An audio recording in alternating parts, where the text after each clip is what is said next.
Thank you for 20 years of Get With The Guidelines. We've got a lot to celebrate, and we're so happy you're here. Here are a few of the things we've accomplished together. Together, we've tracked more than 10 million patients. Data has been used in more than 600 scientific publications. Since 2016 alone, we've given out almost 32,000 awards to participating hospitals. None of this would be possible without you. If you're one of the nearly 2,500 plus hospitals across the United States and Puerto Rico to implement Get With The Guidelines, thank you for your outstanding performance treating patients with heart disease and stroke with the highest quality care. Get With The Guidelines helps healthcare professionals improve patient outcomes by applying the most up-to-date, evidence-based treatment guidelines. Whether those guidelines are for stroke, heart failure, resuscitation, AFib, or coronary artery disease, hospitals that encourage their consistent use help patients do better. That's quality improvement, and it's what we're all about. Thank you, and here's to the next 20 years together.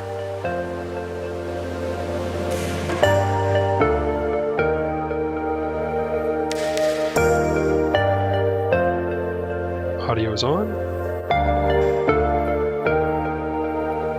Feed.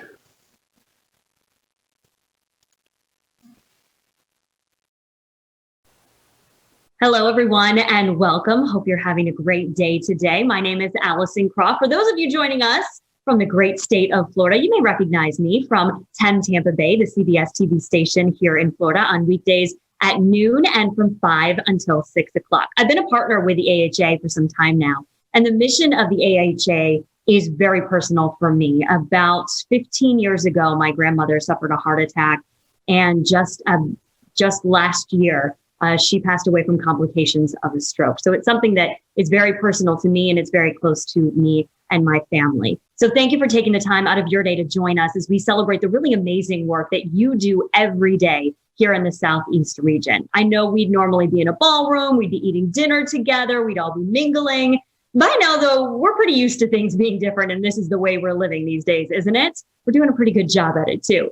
So today, you might be celebrating this award during your lunch break before you go back to the business of saving lives. We know that some of your colleagues are not able to join us today, so we're recording this program. We're going to share the link so anybody who couldn't be with us this afternoon can go ahead and watch it a little bit later. We're pleased to be joined today by several special guests and extraordinary partners in this relentless movement. Stroke survivor Ashanti Coleman and AHA's Associate Executive Vice President in the Southeast region, Brandi Broom. We also have special messages from our CEO, Nancy Brown, and two national leaders in stroke care, Dr. Lee Schwamm and Dr. Stephen Messe. On behalf of all of our volunteers and staff at the AHA, I want to thank each and every one of you for the work that you're doing. Your relentless commitment to quality care, especially during a year of really extraordinary challenges, is appreciated and it's celebrated. You know, we usually have the opportunity to present you with a certificate and shake each of your hands on stage. So since we're together virtually this year, your photo is going to be presented throughout the duration of this event today. So feel free to give a shout out in the chat and to celebrate with your colleagues. So let's get our program started with a message from AHA's CEO, Nancy Brown.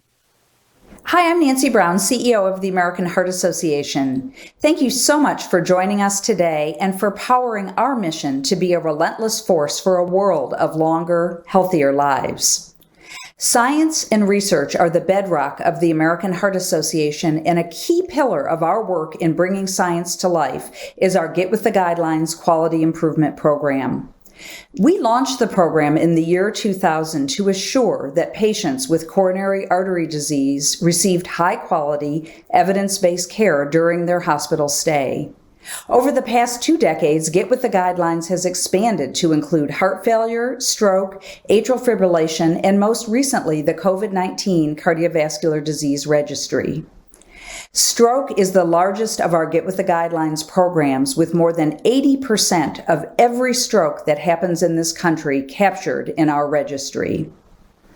In just over 2 decades, you, our valued partners in hospitals across the country, have collected data from more than 10 million patients, profoundly deepening scientific understanding of cardiovascular disease. This work is more important than ever as the world confronts COVID-19 because severe outcomes are most common in people with a history of risk factors for heart disease or stroke. Hardest hit are Black, Hispanic, and Indigenous individuals living in under-resourced communities. As a champion of health equity, the American Heart Association is leveraging its voice, our platform, and our resources to identify and remove barriers to healthy living. Our Don't Die of Doubt campaign informs the public that hospitals are still the safest place to be in a medical emergency, as we urge people to call 911 at the first sign of a stroke or a heart attack. As a founding supporter of the Ad Council campaign to encourage COVID-19 vaccination, we are boosting public confidence and helping to keep people safe. We are also encouraging everyone to get their flu vaccination and schedule routine and preventative care. In 12 months since launching a 3-year hemorrhagic stroke initiative with Alexion, we have identified best practices and additional insights that we look forward to sharing across the country. None of this would be possible without your heroic efforts on the front line of stroke care.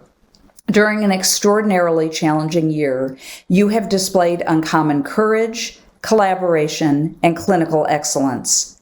On behalf of all of us at the American Heart Association, thank you for your dedication to ensuring all people have the opportunity to live a longer, healthier life.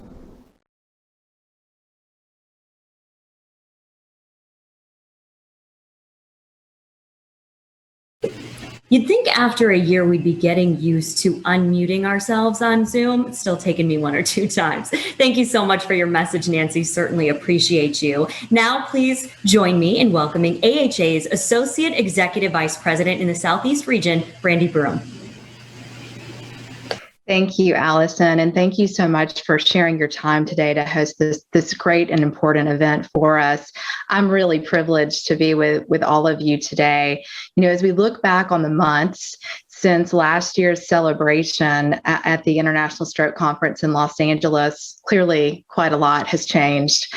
Each of you and each of your hospitals has walked through the pandemic, worked through the pandemic, and the losses are so many. But really what it highlights and illuminates for us is that your strength, your resilience, and your unwavering commitment to your patients has been more impactful than ever. In fact, I want to congratulate the nearly 355 Southeast Get With The Guidelines stroke hospitals who have achieved more than 1,250 awards based on our 1920 data. Your absolute dedication to ensuring that every patient gets the best care every time, aligned with our latest scientific evidence and our research-based guidelines, is reflected in the awards that you'll be receiving today. You've made a world of difference to thousands of stroke survivors and their families across our Southeast region. And I want to thank you, not only on behalf of the American Heart and Stroke Association, but on behalf of my family. My father was one of the patients that benefited from your great care following a stroke. So thank you from the bottom of my heart. And now it's my privilege to introduce our next speaker, who is not only like you, a healthcare professional, but also a survivor that really embodies why your work continues to be so important. And she also demonstrates that theme that we carry forward of being relentless and tenacious. So without further ado, I want to welcome Ashanti Coleman. Ashanti, thank you for sharing your story with us today. Thank you. Thank you all for having me. I appreciate all of the hospitals, healthcare organizations, healthcare workers that have been relentless, as you all said, and making sure that patients such as myself and survivors such as myself are able to, go home to their families, care for their loved ones, and continue to work in efforts to make sure that we advocate ongoing for cardiovascular disease and stroke prevention. I've been a nurse practitioner for 5 years. I've been a registered nurse for 9 years. And it was really ironic that in 2017, I had a stroke and ended up on the same unit that I started off as a nurse extern 9 years prior. the day that I had my stroke, I had classic symptoms of right-sided headache, numbness and tingling in my left arm, had a slurred speech and coordination. Went to the ER and got a complete workup, and they found out that I did have a clot in my right side of my brain. And after enormous testing and ruling out everything, the only thing that they could attribute the clot and the stroke from was the birth control pills that I had recently transitioned to a month prior. So very shocking. And being a healthcare worker, I was kind of in denial because I really didn't think I had any risk factors besides being African American. But lo and behold, the birth control pills were actually a risk factor as well. So those two combination, stress, and were also some other things that propelled me to having that stroke. While I was in the hospital, I did spend a week in the ICU and then another week in the neuro med surg unit and transitioned to our inpatient rehab facility. That was around Thanksgiving, so I was determined to get home to my husband and my kids so that I could be with them for the holidays. So I pushed myself in rehab. I did have left-sided weakness on my left hand. I could not use that at all. I also had left-sided speech difficulty. So I had not slurred speech, but I had weakness on that side. So in effort to make sure that my speech didn't sound as bad as I thought it did, I compensated and I ended up having foreign accent syndrome, which is common in stroke patients. And I had a Jamaican accent so bad that my physical therapist or speech therapist thought that I was Jamaican. So I really had to convince her that I had never been to Jamaica myself, and I was not from Jamaica. I was actually from Illinois. So that was really interesting. I had that accent for roughly 6 months. And worked towards improving myself and getting functionality of my hand back, which I got back within a month or so. Just the accident lasts a little bit longer. Had my second incident in May of 2019, in which I went to the hospital with the same symptoms, headache, right-sided pain in my neck. I was discharged and said that I just had migraines and a TIA. But nothing was done for me at that particular facility. So I went to another facility the next day, and I ended up having a 50% blockage in my right carotid artery and dissection, so a torn artery. And I had emergency surgery endorectomy within 2 days of being discharged from the first facility. So I'm so grateful for all the healthcare workers that care for me, and blessed to have a supportive family and friends that have guided me and helped me, as well as God, making sure that I'm still here and able to advocate and tell my story. All of that's propelled me to continue on to get my doctorate degree, in which I focused my research on stroke prevention in African American women that have used oral contraceptives. And a lot of that research was very positive. 40.6% of those women were graduate degrees, and they still lack the knowledge of knowing the risk factors attributed to oral contraceptive and stroke. As a matter of fact, the educational tool I used showed an increase of 90% knowledge after educating them on the information, in which they now know that they have a risk of clots and difficulty breathing, clots, and stroke as it relates to oral contraceptive use. So I'm very fortunate to still be here and to use that my own story for research purposes and improving stroke prevention in African American women. My goodness. Thank you so much, Ashanti, for sharing that really powerful story. It just goes to show that, you were aware of what your risk factors might be, and then something else came into play, which is a scary situation, but it's so good to have that knowledge from you. And thank you for taking your story and now moving forward and doing that research so you can help other women like yourself. That's incredible. Thank you so much for sharing that story. We're so glad too that you're with us here today to celebrate in person. You're inspiring all of us to remain relentless together. Certainly an inspiration to me. That's incredible. Thank you so much. Now it is my pleasure to bring you a special message from our AHA Chair of the Stroke Systems of Care Advisory Group, Dr. Lee Schwamm, and the incoming chair, Dr. Stephen Messe. Hello, and welcome to the Get With the Guidelines Stroke Virtual Quality Achievement Awards. I'm Dr. Schwamm, and I'm here tonight with my colleague and friend, Dr. Stephen Messe. Hi, Steve. Lee, it's virtually good to see you, as always. Yes, and Steve, it's great to be passing the torch, or the crown, shall we say, as chair of the Stroke Systems Advisory Committee. Congratulations, and really looking forward to working with you in this new role. Well, thank you, Lee. And I do want to say that, you really were instrumental in building Get With the Guidelines to the important, role that it plays today. And so thank you for everything you've done. And, you will always remain the emeritus king and ex officio forevermore. Excellent. Relentless together. I would say that's you and I will be relentless together in this task, but tell us what that means to the Heart Association. Well, so relentless has always been, an important theme for the American Heart Association. And this year in particular, obviously, we had to pull together with all the challenges that we faced. And there's no question that we did that. And this is thanks to all of you and the hard work that you do. But it's clearly being relentless together was the key to getting through this. Yes, and nobody demonstrated that more, I think, than our frontline staff and nurses in particular. And just want to take this moment to really thank all of you out there who work in the nursing profession, all of you who work to take care of stroke patients, but especially take this opportunity to recognize this as the Year of the Nurse, and we're all extraordinarily grateful to you for that. We've had some amazing accomplishments this year. The public reporting of Get With the Guidelines data is the next evolution in our goal to really becoming the source of truth when it comes to quality stroke care. Have 152 hospitals are now participating.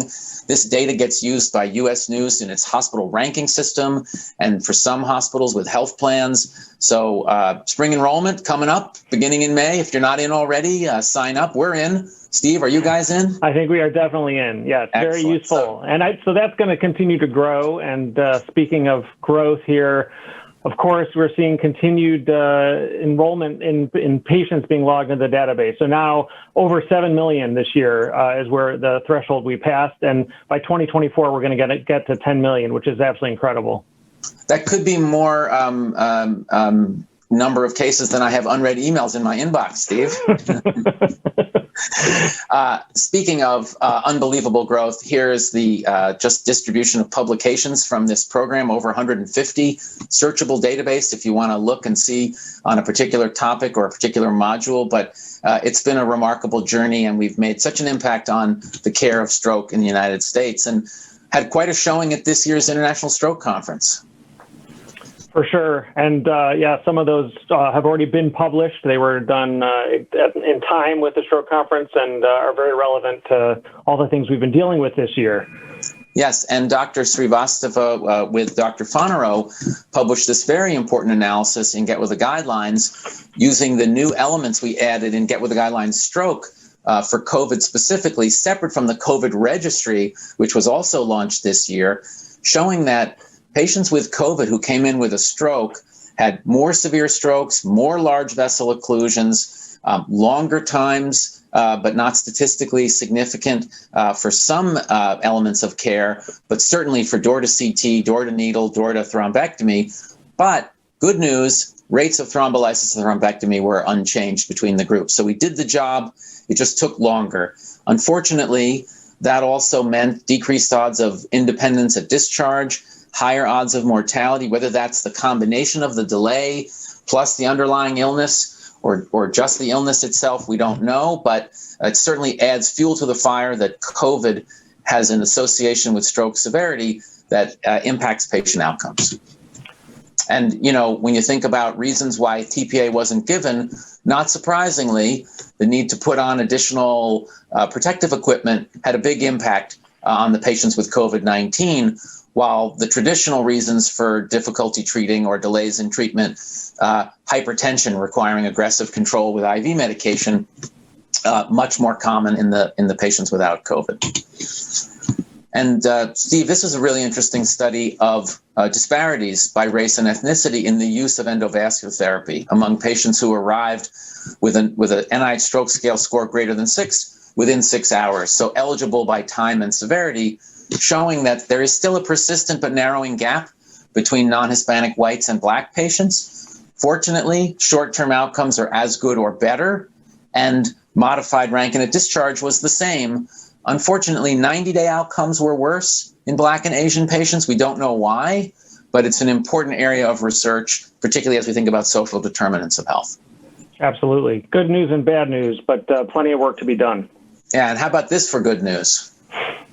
I like it. Increasing use of TPA within 4.5 hours, 80% now. That's remarkable. That's really wonderful. And despite COVID, further increases in the use of TPA within 30 minutes, door-to-needle time within 30 minutes. They said it couldn't be done, and now we're doing it in more than 25% of the patients. It's really remarkable. Yeah, hopefully that's going to continue to grow. And look at the EVT outcomes, recanalization. I mean, we're now reaching the rates that cardiology has had the joy of living with for decades. And I think when you have 90% recanalization, now it's not about the device anymore. It's about selecting the right patients and providing the therapy in a timely manner. 24,000 patients got a TICI 2B or 3 score this year. That's really remarkable. And lastly, Steve, we need to do a better job of getting the right patient to the right place in the right amount of time. And nowhere is that more important than the pre-hospital arena. And this year we have a major consensus statement coming out of many of the professional societies in the relevant space here, with suburban, urban, and rural modifications to that prior Mission Lifeline stroke algorithm that came out more than a year ago. And I think this consensus approach to modifications based on availability of different levels of hospital capability is going to make a big difference. There's no question this is an important statement. It's going to clarify some guidance for many, many, many places. And it's great that we were able to accomplish that. So, Steve, I can't wait to see you next year in the Big Easy. I love New Orleans. I couldn't think of a better place to celebrate getting back together again, and looking forward to that. And I want to thank all of you for everything that you do, and looking forward to a better year ahead. On behalf of all of the patients that we care for, all 800,000 of those patients, I want to say thank you to all of you for the incredible work that you do all year long. And we look forward to seeing you soon. Be well. Oh, and thank you so much to Dr. Schwamm and Dr. Messe for sharing that really exciting perspective on the overall success of Get With The Guidelines Stroke and the highlights from this year's International Stroke Conference. It is certainly incredible what is being done. And as he said, 800,000 patients. So just think about for a minute, those 800,000 patients, and we all know someone impacted by this, which is why we are all a part of this in some way and trying to make a difference and being relentless together. We have a lot to be proud of, and that's all thanks to you again, Dr. Schwamm and Dr. Messe. Thank you so much for sharing that information with us this afternoon. And thank you to all of you who joined us virtually for this event this year.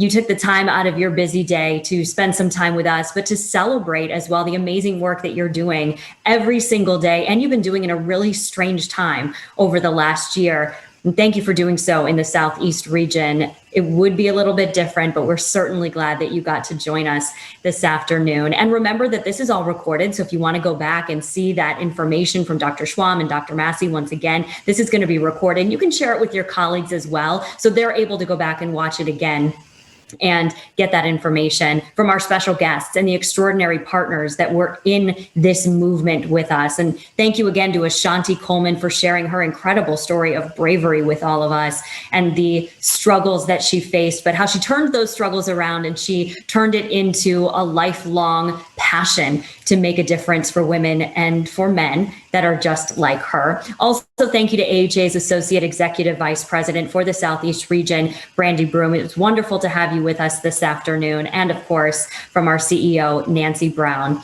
It was a very informative afternoon. And again, celebrate what you are doing every single day for people, not just in the Southeast region, but really all across our country. And for all of the people just like me that was impacted in some way by stroke, and making a difference for those people and committing yourselves to quality care during a regular year, but during a pandemic year when a lot of people may have been afraid to go and get that care because of the fear of the pandemic. You have made extraordinary differences throughout extraordinary challenges. So all of your hard work is appreciated and it is celebrated. Be sure that you are continuing to give shout outs in the chat. Be sure to celebrate with your colleagues. I did see a hashtag Relentless Together pop up on the screen. Did you see that too? Be sure to use the hashtag Relentless Together and be sure to tag the American Heart Association. We would love to see how you're celebrating with your colleagues this afternoon. It has been a wonderful afternoon spending this with you. Congratulations and thank you so much again to all of our speakers and for all of you for spending your lunch break virtually with all of us today. On behalf of the AHA, thank you for your resounding commitment to the communities that you serve and to the patients that you treat every single day. Congratulations for being recognized for delivering award-winning quality stroke care. Thank you so much.